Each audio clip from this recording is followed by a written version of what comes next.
X, you came in here complaining about the weather, so is that just because your mind's on Maui? I can't wait to go. It's cold out here.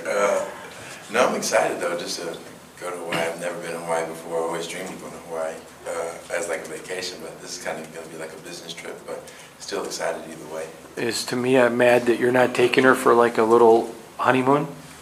It's expensive. It's expensive. I really wish I could take my family with me, just to have them there and just get a chance to enjoy the time. But my mom will be there, so that'd be pretty cool.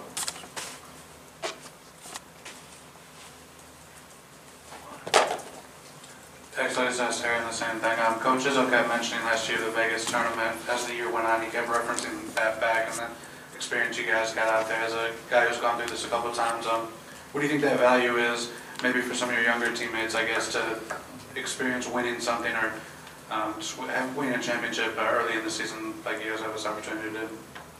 Just to kind of give guys like an idea of what it takes to win.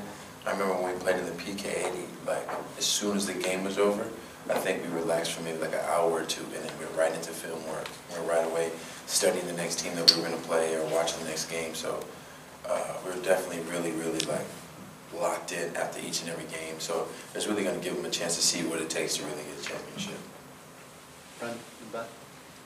Every freshman kind of needs to be told to slow down, but when it comes to you being a veteran and dealing with Rocket, what's the fine line of telling a guy like that to slow down, where, you know, kind of the way that he plays is his strength, but at the same time, kind of, I don't know, finding a baseline for him to operate at seems like an interesting process. Yeah, because just the way he plays, he can create his own shot. And with us, I think we had like, I don't know how many buckets we had, but we had like 31 assists or something like that last game. And the way he plays, he does it off a couple dribble moves and creates space for himself. So it's a little bit different, but I think he just has to find his rhythm within it, because we're allowing that to happen just because he's one of our key guys, and we need him to be able to score at a high volume rate.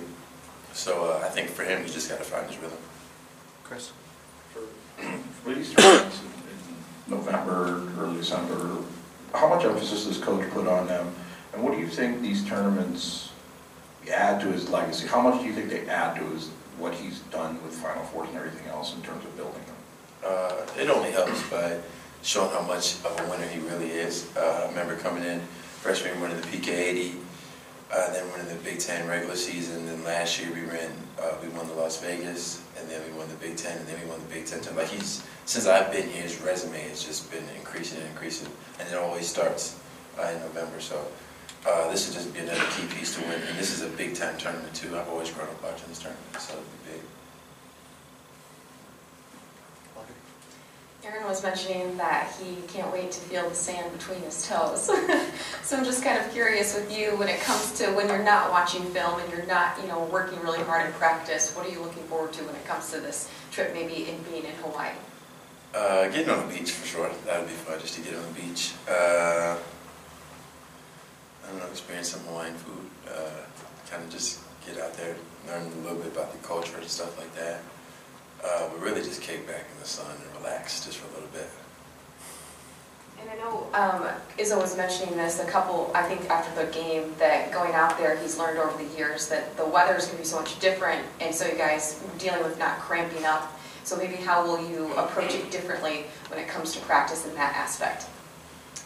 It'll probably be like the work needed before and after practice. So making sure that guys are getting a lot of recovery in. And then a big thing that Trey's been talking about is hydrating. Just hydrate a bunch now. Hydrate on plane, hydrate when we land, because I think they said in 2010 guys dealt with cramping a lot. So that's something that we're trying to avoid.